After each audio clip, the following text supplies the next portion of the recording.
तो आज की लीड स्टोरी, 8 नवंबर को प्रधानमंत्री ने नोटबंदी का ऐलान किया और उसके बाद उन्होंने अपनी एक रैली में कहा कि उनका अगला निशाना होगा बेनामी संपत्ति पर।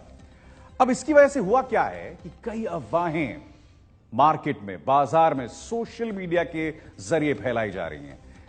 आज हम एक वायरल सच की पड़ताल करने जा रहे हैं जिसका ताल्लुक प्रॉपर्टी से है। दावा किया जा रहा है कि अब, गौर से सुनिएगा, कि अब ई प्रॉपर्टी पासबुक आने वाला है जिससे 1 साल के लिए प्रॉपर्टी आपकी नहीं रहेगी।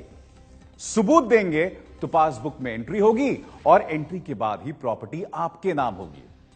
क्या यह संभव है? क्या यह हकीकत है? आइए इसकी पड़ताल करते हैं।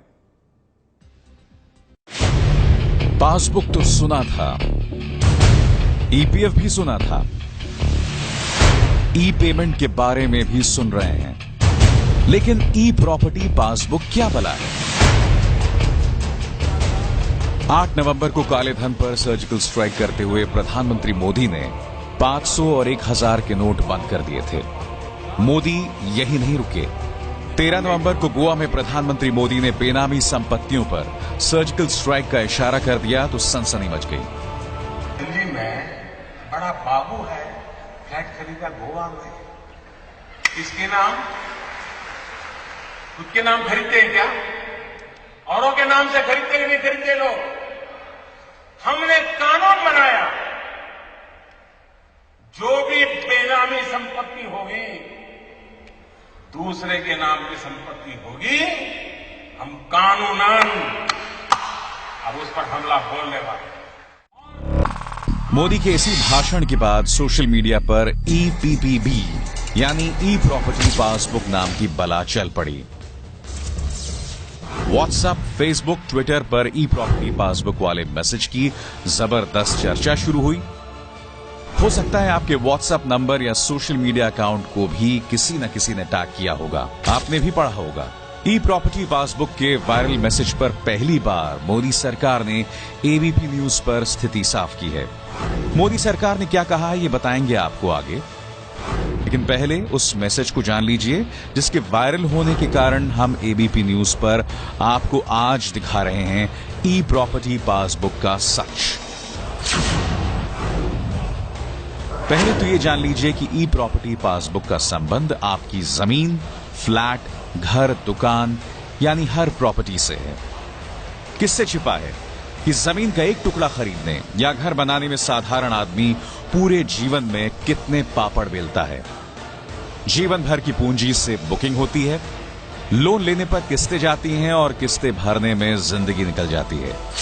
ई प्रॉपर्टी पासबुक वाले मैसेज में कहा जा रहा है कि 1 अप्रैल से 1 साल के लिए सारी अचल संपत्ति इनवैलिड हो जाएगी। ई प्रॉपर्टी पासबुक पैन कार्ड और आधार कार्ड से लिंक हो जाएगा।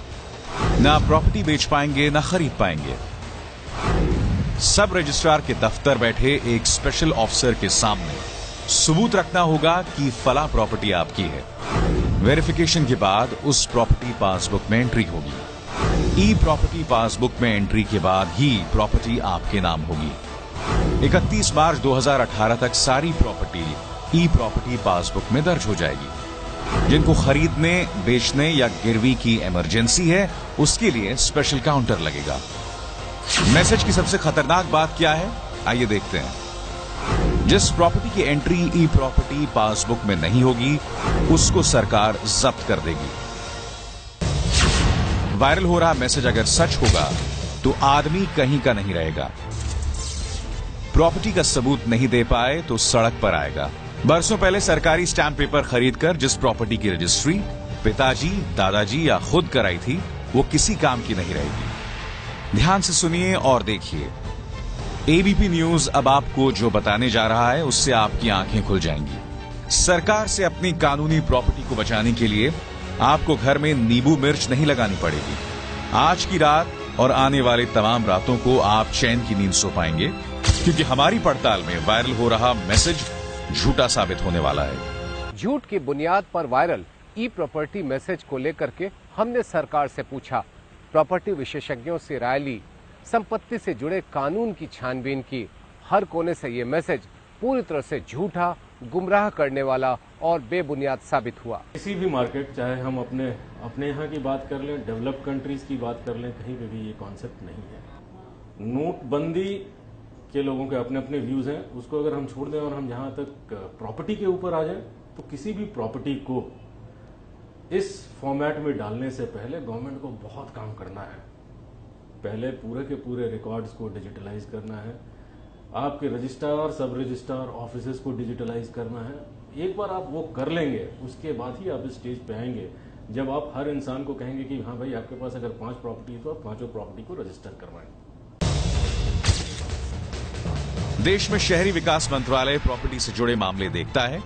ई प्रॉपर्टी पासबुक का सच जाने के लिए हमने पूछा मोदी सरकार के शहरी विकास मंत्री वेंकैया नायडू से। सुनिए वेंकैया नायडू का वायरल मैसेज पर जवाब। वायरल हो रहा है मैसेज बेनामी संपत्तियों को लेकर कि सरकार ई प्रॉपर्टी पासबुक बनाएगी। सर, इससे लोगों में बड़ा कियोस पैदा हो रहा है, लोग घबरा रहे हैं। मुझे मालूम नहीं ना, मैं क्या करूं, मुझे मालूम नहीं। कोई रोमर पहरे फिर बाद में रिएक्शन पूछे तो मैं क्या करूं। अब इस तस्वीर को देखिए। दिल्ली के नॉर्थ दिल्ली नगर निगम की एक पासबुक की फोटो भी घूमने लगी है। ऐसे पेश किया जा रहा है कि ऐसी ही होगी ई प्रॉपर्टी पासबुक, लेकिन हम ये साफ कर दें कि नॉर्थ दिल्ली एमसीडी में पासबुक है, लेकिन प्रॉपर्टी टैक्स का रिकॉर्ड रखने के लिए इसका ई प्रॉपर्टी पासबुक से कोई लेना देना नहीं है। प्रॉपर्टी का मामला रेवेन्यू से जुड़ा होता है, जो हमारे देश में राज्यों का मामला है। अकेले केंद्र सरकार के बनाए नियम सारे राज्यों पर थोपे नहीं जा सकते। जब वेंकैया नायडू ने ही वायरल मैसेज को गलत बता दिया तो किसी और चर्चा की गुंजाइश नहीं बचती। वैसे भी कानून के मुताबिक आपके पास अगर जमीन, घर, फ्लैट है तो उसकी रजिस्ट्री कराना जरूरी है। रजिस्ट्री के बिना प्रॉपर्टी पर आपका हक नहीं होगा। अगर रजिस्ट्री हो चुकी है तो उसके मालिक आप ही होंगे। एक बार रजिस्ट्री हो गई तो सरकार भी उसे जब्त नहीं कर सकती। कुछ राज्यों में रजिस्ट्री नहीं होती, लेकिन जनरल पावर ऑफ अटॉर्नी यानी जीपीए के नियम होते हैं। जिसके नाम पर जीपीए हुआ है उसे प्रॉपर्टी का कब्जा तो मिल जाता है, लेकिन वो प्रॉपर्टी का पूरा मालिक नहीं हो सकता। एबीपी न्यूज की पड़ताल में ई प्रॉपर्टी पासबुक को लेकर वायरल मैसेज झूठा साबित हुआ है। दिल्ली से विकास भदौरिया के साथ शिशिर सिन्हा की रिपोर्ट।